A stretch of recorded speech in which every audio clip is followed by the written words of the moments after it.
तो कहानी की शुरुआत होती है और में एक फैमिली को दिखाया जाता है जिसमें हम फ्रैंक और उसकी वाइफ लोरा को देखते हैं और वहीं पर उसका बेटा रिचर्ड भी होता है और उनकी एक बेटी मैरियन भी होती है और उसके साथ साथ उसका बॉयफ्रेंड ब्रेड भी उसके साथ होता है। अब हम देखते हैं कि ये सारे लोग लोरा की मॉम के घर पर अपनी क्रिसमस को एंजॉय करने के लिए जाने वाले होते हैं, लेकिन हम देखते हैं कि फ्रैंक इस बार एक शॉर्टकट रास्ता लेने लगता है। अब हम देखते हैं कि रास्ते में फ्रैंक की पूरी फैमिली अपने कार में ही सो जाती है और तभी फ्रैंक को भी नींद आने लगती है। तभी इनके सामने एक कार आती है जो कि इनसे टकराने ही वाली होती है। तभी मैरियन की आंख खुल जाती है और वो जोर से चिल्लाती है, जिसके बाद फ्रैंक जग जाता है और इनकी कार लड़ते लड़ते बच जाती है। जिसके बाद फ्रैंक बाहर आकर अपनी कार को चेक करने लगता है। वहाँ पर वो देखता है कि उसकी कार बिल्कुल ठीक ठाक हालात में है। जिसके बाद ये लोग फिर से अपने सफर पर निकल जाते हैं।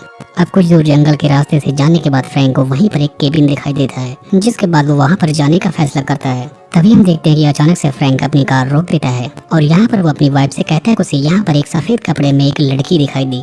ऐसा सुनने के बाद लोरा उस पर बहुत गुस्सा होने लगती है। तभी हम देखते हैं कि वो लड़की इनकी गाड़ी के पास आ जाती है और उसके पास एक छोटा सा बच्चा भी होता है। यहाँ पर ये इनको सिर्फ देख ही रही होती है। तभी ब्रेड पुलिस को फोन लगाने लगता है, लेकिन उसके फोन की बैटरी चार्ज नहीं होती है। तब यहाँ पर फ्रैंक कहता है कि वो लोग उस पास वाली केबिन में जाकर कुछ मदद मांग सकते हैं, लेकिन उनकी गाड़ी में जगह नहीं होता, इसीलिए मैरियन गाड़ी से बाहर आ जाती है। जिसके बाद हम देखते हैं कि वो अजनबी लड़की गाड़ी के अंदर बैठ जाती है और अब हम देखते हैं कि मैरियन पैदल ही केबिन की तरफ जाने लगती है। तभी यहाँ पर हम देखते हैं कि इनकी कार में काफी गंदी स्मेल आने लगती है जो कि उसी लेडी के बच्चे से आ रही होती है। अब हम देखते हैं कि फ्रैंक और लोरा केबिन के अंदर आ जाते हैं।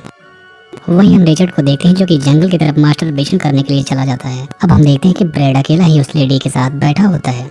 इधर केबिन के अंदर फ्रैंक को एक टेलीफोन दिखाई देता है, लेकिन उसका वायर टूटा हुआ होता है। तब यहाँ पर हम ब्रेड को देखते हैं जो कि उस लेडी से उसके बच्चे का नाम पूछने लगता है, लेकिन यहाँ पर वो बिल्कुल शांत होती है, वो किसी भी बात का जवाब नहीं देती। लेकिन थोड़ी देर बाद वो ब्रेड को अपने बच्चे का नाम एमी बताती है और इतना कहते ही वो अपने बच्चे को ब्रेड के हाथ में दे देती है। यहाँ पर ब्रेड देखता है कि उस बच्चे का मुंह पूरी तरीके से ढका होता है, इसीलिए वो अपने हाथ से उसके मुंह के कपड़े को हटाने लगता है और जो उसको दिखाई देता है उसको देखने के बाद ब्रेड एकदम शॉक्ड हो जाता है, क्योंकि वो बच्चा बहुत दिनों पहले ही मर चुका था और उसकी बॉडी कई खंडों में टूट चुकी थी। अब यहाँ पर ब्रेड के चिल्लाने की आवाज सुनकर सारे लोग गाड़ी की तरफ आते हैं और यहाँ पर वो देखते हैं कि ब्रेड और वो लेडी दोनों वहाँ से गायब हैं। तभी हम देखते हैं कि मैरियन के सामने से एक गाड़ी गुजरती है जिसके अंदर ब्रेड बंद होता है और यहाँ पर हम देखते हैं कि ब्रेड हेल्प मांगता हुआ दिखाई दे रहा था। जिसके बाद मैरियन वहाँ से भागते हुए अपनी फैमिली के पास आती है और यहाँ पर उनको सारा माजरा बताती है। जिसके बाद हम देखते हैं कि फ्रैंक अपनी कार लेकर सारे लोगों को लेकर उसी तरफ जाने लगता है, लेकिन रास्ते में उन्हें कोई भी गाड़ी दिखाई नहीं देती। तभी फ्रैंक अचानक से गाड़ी को रोक देता है। अब हम देखते हैं कि फ्रैंक टॉर्च लेकर कुछ ढूंढने लगता है। तभी उसे वहाँ पर ब्रेड की कटी हुई बॉडी मिलती है और ऐसा देखने के बाद वो लोग घबरा जाते हैं। वहीं दूसरी तरफ मैरियन और उसके डैड उस बॉडी को देखकर बेहोश हो जाते हैं। जिसके बाद ये लोग ब्रेड के पास से उसका फोन लेते हैं, जिससे वो पुलिस के पास फोन करते हैं, लेकिन उनका फोन दूसरी तरफ से एक लेडी उठाती है जो कि हेल्प मांग रही होती है कि प्लीज मेरे बच्चे को बचा लो। अब इतना सब कुछ सुनने के बाद लोरा और भी डिस्टर्ब हो जाती है और फोन को वहीं पर फेंक देती है।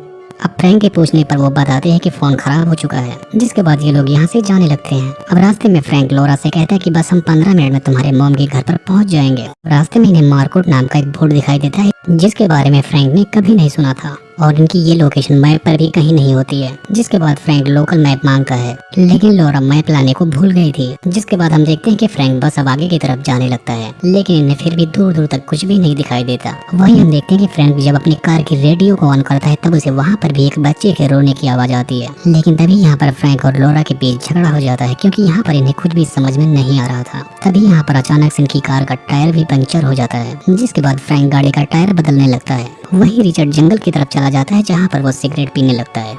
तभी वहाँ पर उसके सामने वही लेडी आ जाती है जो कि उसे किस करते हुए उसके होठों को चीर देती है और इस बार भी इनके बगल से एक गाड़ी क्रॉस होती है जिसमें ये रिचर्ड को देखते हैं। यहाँ पर पूरी फैमिली उसे रोकने की कोशिश करती है, लेकिन वो रुकता नहीं। अब फ्रैंक तुरंत कार के पास जाता है। तभी जंगल में उसे वही लड़की दिखाई देती है, लेकिन देखते ही देखते वो गायब हो जाती है और इतना देखने के बाद फ्रैंक समझ जाता है कि ये सब कुछ इसी लड़की का काम है। जिसके बाद ये लोग अपनी कार लेकर फिर से आगे बढ़ने लगते हैं, लेकिन तभी रास्ते में इन्हें फिर से रिचर्ड की डेड बॉडी मिल जाती है और ऐसा देखने के बाद लोरा का मानसिक संतुलन भी बिगड़ जाता है। जिसके बाद फ्रैंक रिचर्ड की डेड बॉडी को कार की डिग्गी में डाल देता है और मैरियन कार में रखा हुआ एक गिफ्ट भी ओपन करती है जिसके अंदर एक शॉटगन होती है। अब शॉटगन को लेकर ये लोग आगे की तरफ बढ़ने लगते हैं और कुछ टाइम आगे जाने के बाद इन्हें फिर से मार्कोट का ही बोर्ड दिखाई देता है, लेकिन अभी तक इनकी वो मार्कोट सिटी नहीं आती। तभी हम देखते हैं कि लॉरा कार को रुकवाती है और वहाँ पर वो उल्टी करना शुरू कर देती है और यहाँ पर फ्रैंक और मेरियन आपस में बात कर रहे होते हैं। तभी लॉरा के हाथ वो शॉटगन लग जाती है और उसका मानसिक संतुलन ठीक न होने की वजह से उसे बस वो एक खिलौना लगता है, जिसके बाद वो सीधा फ्रैंक पर शूट कर देती है। लेकिन फ्रैंक कैसे भी बच जाता है क्योंकि गोली उसके पैर में लग जाती है।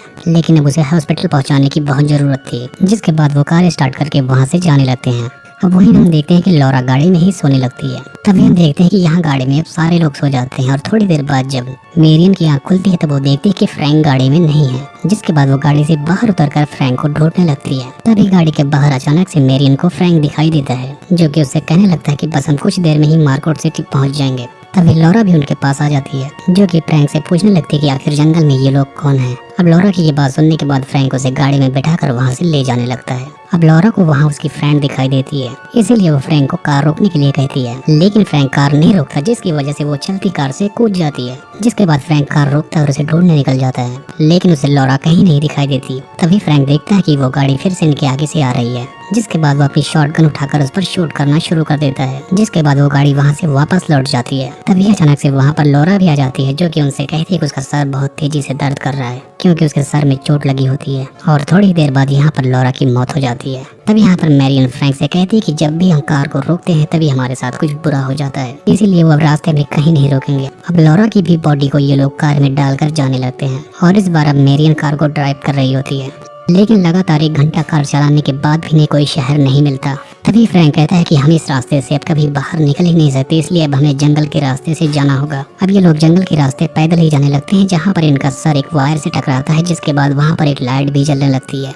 जिसके बाद ये लोग खुश होकर लाइट के रास्ते से आगे बढ़ने लगते हैं, लेकिन तभी वो देखते हैं कि ये इनके कार की ही लाइट है। और इतना सब कुछ देखने के बाद फ्रैंक का दिमाग एकदम चकरा जाता है कि उसकी गाड़ी लॉक होने के बावजूद आखिर लाइट किसने ऑन कर दी। जिसके बाद ये दोनों कार में ही बैठकर आगे जाने का डिसीजन लेते हैं, लेकिन तभी रास्ते में इन्हें वही केबिन फिर से मिल जाती है, जिससे इनके साथ सारी बुराइयां होना शुरू हो गई थी। अब हम देखते हैं कि फ्रैंक फिर से केबिन के अंदर जाता है, जहां पर उसे फिर से वही लेडी दिखाई देती है और ऐसा देखने के बाद वो जोर जोर से चिल्लाने लगता है। लेकिन तभी वहां पर मेरियन आकर फ्रैंक को वहां से लेकर चली जाती है। तभी यहाँ पर फ्रैंक भी अजीब सा बिहेव करने लगता है, जिसके बाद वो मेरियन को हमला करके उसको घायल कर देता है। जिसके बाद वो मेरियन को बेहोश करके कार की डिग्गी में रख के आगे बढ़ने लगता है और वो अपनी शॉटगन लेकर जंगल की तरफ जाने लगता है। और थोड़ी दूर जाने के बाद उसे वो लेडी दिखाई देती है, जिस पर वो फायरिंग करना शुरू कर देता है। तभी वो खुद वहाँ से गायब हो जाता है। यहीं दूसरी तरफ जब मेरियन को होश आता है तो वो कार के बाहर उसी लेडी को देखती है, जो कि उससे कहती है कि फ्रैंक अब मर चुका है। अब इतना सुनते ही मेरियन वहाँ से तुरंत कार स्टार्ट करके वहाँ से भागने लगती है, लेकिन तभी उसकी गाड़ी का फ्यूल भी खत्म हो जाता है, जिसकी वजह से मेरियन वहाँ पर फिर से फंस जाती है। अब हम देखते हैं कि मेरियन वहाँ से पैदल जाने का ही डिसीजन लेती है।